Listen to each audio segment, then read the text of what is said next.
നമുക്കിന്ന് കുറച്ച് നല്ല ഫ്രഷ് ചൂര ഇട്ടിട്ടുണ്ട് കേട്ടോ. കറി വയ്ക്കാനായിട്ട് ആദ്യം അപ്പോൾ നമുക്ക് ചട്ടി അടുപ്പിൽ വെച്ചിട്ടുണ്ട്. നമുക്ക് കുറച്ച് വെളിച്ചെണ്ണ ഒഴിക്കാം.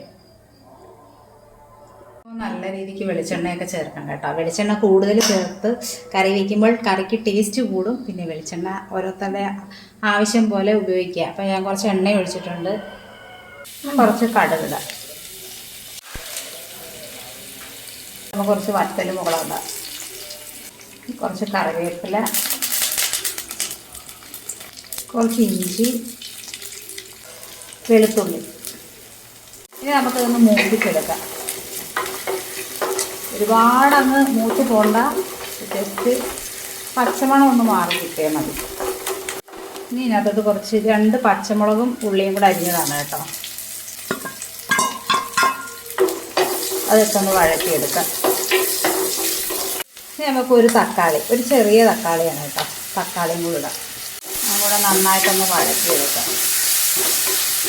നമുക്കിനി ആവശ്യത്തിനുള്ള പൊടികളിടാം. നല്ല എരിയുള്ള മുളക് പൊടിയാണ്, അതുകൊണ്ട് ഞാൻ കുറച്ചേ ഇടുന്നുള്ളൂ.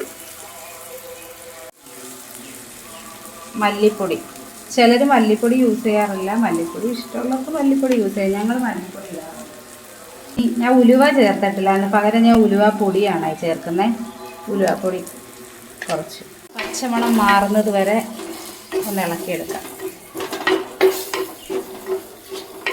പൊടിയെന്ന് പറഞ്ഞാൽ ഞാൻ നേരത്തെ വറുത്ത് പൊടിച്ച മുളക് പൊടിയാണ്ട് വലിയ പച്ചമണം ഉണ്ടാകത്തില്ല. ചിലർ നമ്മുടെ മുളക് കറി വെക്കുമ്പോൾ മല്ലിപ്പൊടി ഒന്നും യൂസ് ചെയ്യാറില്ല. ഇവിടെ പക്ഷേ മല്ലിപ്പൊടിയൊക്കെ യൂസ് ചെയ്യാറുണ്ട് കേട്ടോ.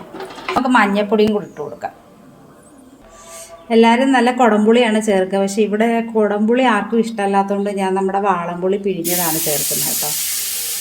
ഇവിടെ എല്ലാവർക്കും വാളംപുളിയാണ് ഇഷ്ടം. കുടംപുളിയുടെ ടേസ്റ്റ് ഇവിടെ ആർക്കും ഇഷ്ടമല്ല. അപ്പോൾ അതുകൊണ്ട് ഞാൻ വാളംപുളി ചേർത്ത് കൊടുക്കുക. നമുക്ക് മീൻ വേകാൻ വേണ്ടുന്ന വെള്ളം ഒഴിച്ചു കൊടുക്കാം. ഇനി ആവശ്യത്തിനുള്ള ഉപ്പിട്ട് കൊടുക്കാം. നമ്മുടെ പൊടികളും ആവശ്യത്തിനുള്ള വെള്ളവും പുളിയും ഉപ്പും എല്ലാം ഇട്ട് വെച്ചിട്ടുണ്ട്. ഇനി നമുക്കിതൊന്ന് ഇളക്കിയിട്ട് നമുക്കിതൊന്ന് തിളയ്ക്കാൻ വയ്ക്കാം. തിളയ്ക്കാനായിട്ട് ഒന്ന് അടച്ച് വയ്ക്കാം. നമ്മുടെ മീൻ കറിയുടെ അരപ്പൊക്കെ തിളച്ചിട്ടുണ്ട്. ഇനി നമുക്ക് മീൻ വാരി അതിനകത്തോട്ട്. കുഞ്ഞു തലയാണ് കേട്ടോ, വലിയ തലയൊന്നുമില്ല, ഒരു കുഞ്ഞു തല. പല സ്ഥലത്തും പല രീതിയിലാട്ടോ മീൻ കറി വയ്ക്കുക. നമ്മളിവിടെ ഇങ്ങനെ വയ്ക്കും, വേറെ രീതിയിലൊക്കെ വയ്ക്കും. പിന്നെ ഇന്ന് ഇങ്ങനെ വയ്ക്കാമെന്ന് വിചാരിച്ചു. നമുക്കൊന്ന് ഇളക്കി വയ്ക്കാം. ഇനി ഒന്ന് ഇളക്കി വയ്ക്കാം, ഇളക്കി അടച്ച് വയ്ക്കാം. ഇനി ഈ കറിയിൽ ഈ മീൻ ഇവിടെ കിടന്ന് തിളച്ച് വെന്ത് വറ്റി വരട്ടെ. അപ്പം നമുക്ക് അടച്ച് വെക്കാം. അപ്പം നമ്മുടെ ഫിഷ് കറി അങ്ങനെ റെഡി ആയിട്ടുണ്ട്. കണ്ട നല്ല അടിപൊളി മീൻകറി, നല്ല ചൂര മീൻകറി മുളക് കറി വെച്ച് നല്ല അടിപൊളിയായിട്ട് റെഡി ആയിട്ടുണ്ട്.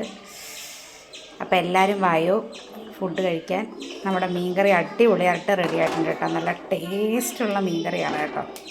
അപ്പോൾ എല്ലാവരും സബ് ചെയ്യാനും ലൈക്ക് ചെയ്യാനും ഷെയർ ചെയ്യാനൊന്നും മറക്കല്ലേ. അപ്പോൾ എല്ലാവർക്കും ടാറ്റ, ബൈ ബൈ.